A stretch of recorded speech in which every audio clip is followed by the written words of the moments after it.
Wait deh. Mansifोरा नुदो दे.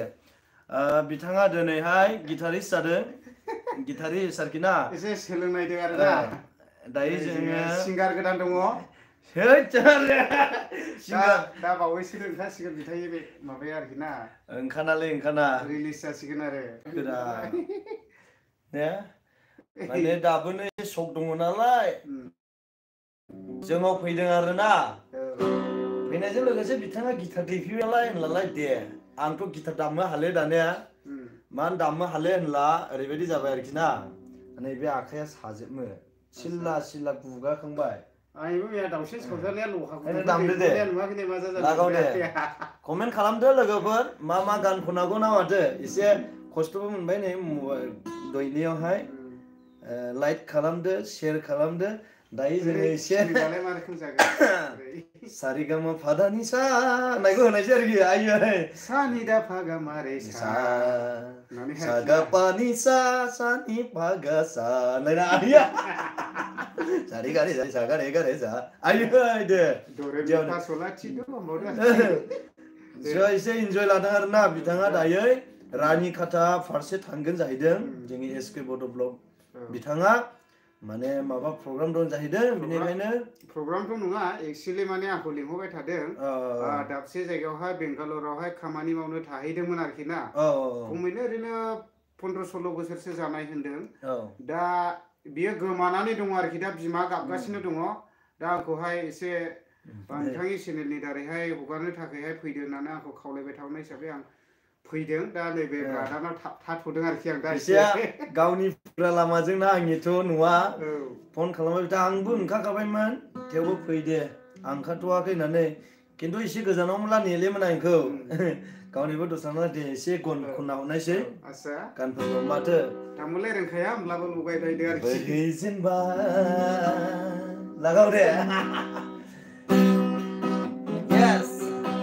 Social' खननाय दे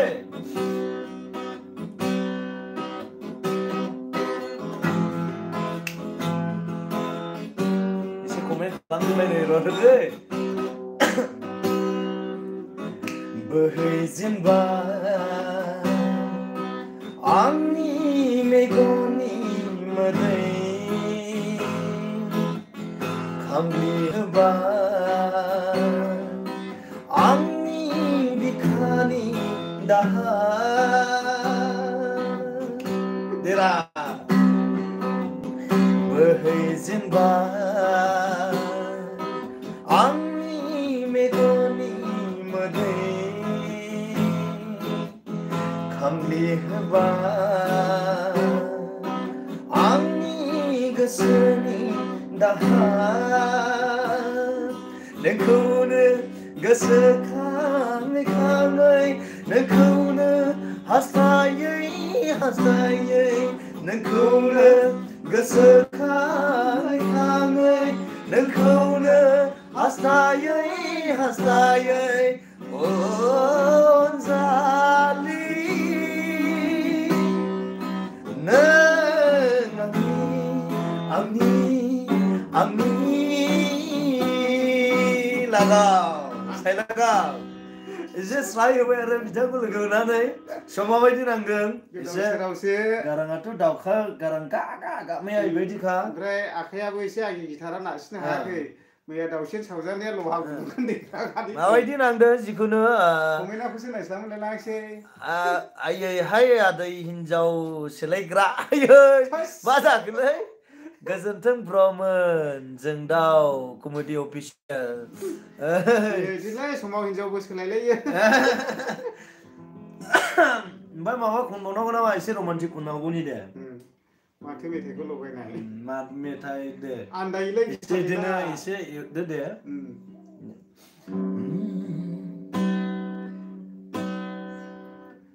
सोरनो होनो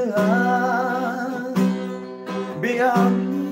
गोसोखौ नोंनि अनगा रजे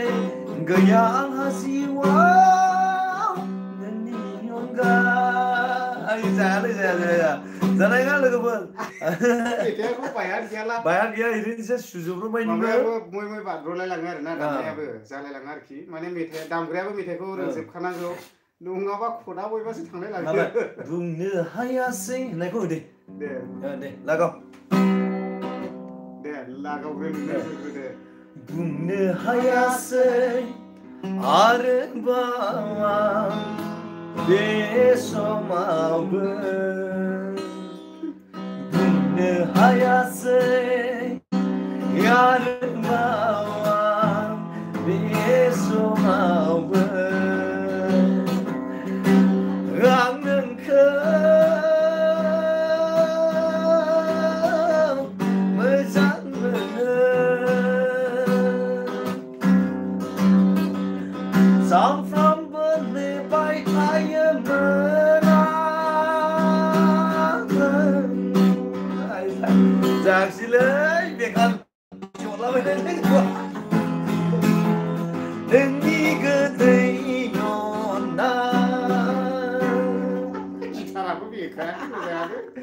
स्टिकार गैयाला जाखागे दामनायानो दुखु मोनगारनायलै जोङो नायगिरिफ्रासो गाज्रि मोनलाबो दुखु दामोनदे ओरैनो जासो आरोखि सामोन सान्दिल' आरोखि जोङो आदा सोमखोरनिसोमोनलै जायाखैलै दे सरि खालाम ओरैनोसो जों एन्टारटेनमेन्टजोंसो जास्ट फैदों खनदों नालाय दे अ हायना सना मानो आनज्रायलांखो जाना आंनि जिउनिफ्राय आंनि जिउनिफ्राय आंनि जिउनिफ्राय आंनि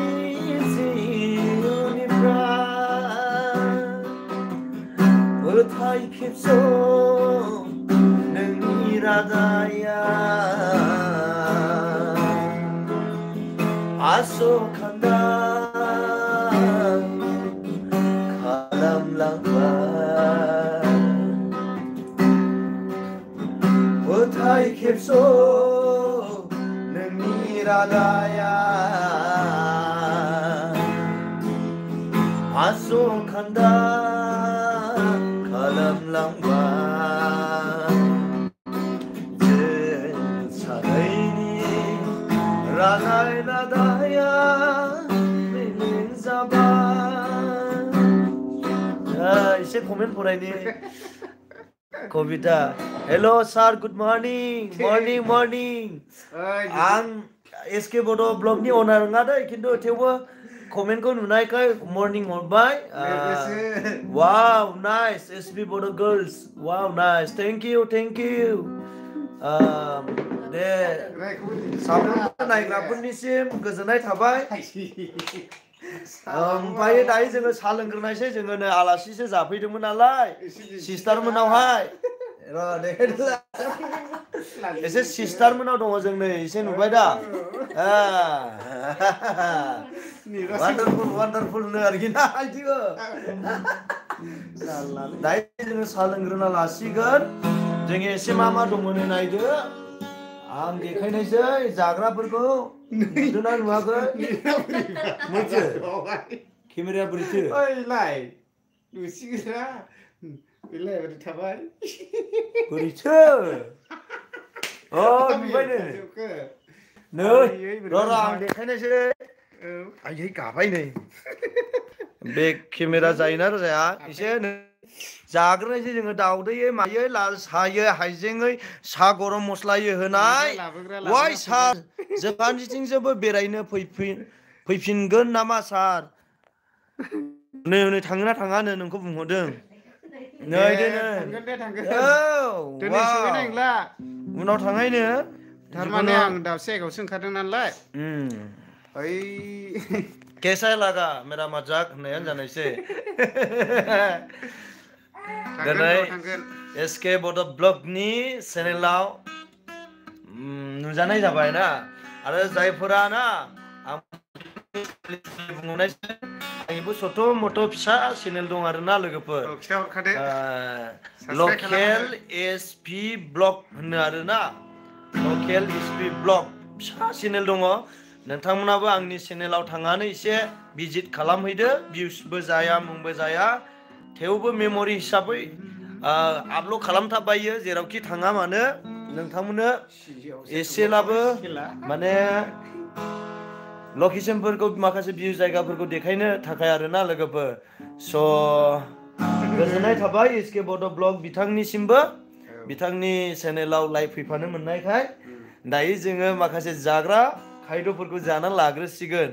बयनिसिमबो गोजोननाय थाबाय नोंथाङा मा बुंहरदो एसे नोंनि फेमिलि मेम्बार्सफोरखौ कमेन्टखौ आं फरायनो मोनाखिसै नैबेखौ दामनायखाय आरोखि ना गाज्रि मोनलाबो दुखु दामोन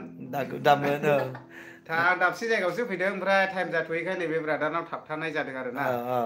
होजोंहाय थांगासिनो दं आङो दुखुनांथावनि बाथ्रा बेंगालराव खामानि मावनो थाहैदोंमोन सासे मानसि दा गोमानानै दं आरोखि दा डिटेल्स आङो फटक बायदिसिनाखौ होजोबखागोन न'खरनि मानसिजोंनो क्लियार मिथिगोन आरोना ओमफ्राय जाखिनि दा लाइभआव फैदों नोंथांमोनाबो शेयार खालामनानै होब्लानो जाबाय जाहाथे बे गोमानाय मानसिखौ मोनफिनो बुहुत दुखुजों दा बिमा गाबगासिनो दं आरो दा 15-16 बोसोरसोनिल' मानसि आरोखि दा मैयानिफ्राय आंखौ खबर हरनाय हिसाबै आङो थांनो नागिरदों आरोखि बेयावनो खोनाखाबाय नोंथांमोना बिथाङा माखासे खामानिनि थाखाय फैदों आरोना न'निफ्राय सावथालि गोरोंनो सावथालि सिंगिल लेडिस होननाया सावथालनिखौ आं रोङालै जिङाय मखाय जिमखौल' गोरों अन्दा अखारे होननायखौहाय सावथालनिसो दायो अन्दा अखारे इनका माकले ना दे रे इना अखारे दे गोजोननाय थाबाय लोगोफोर दे बाय बाय बयनिसिमबो बाय बाय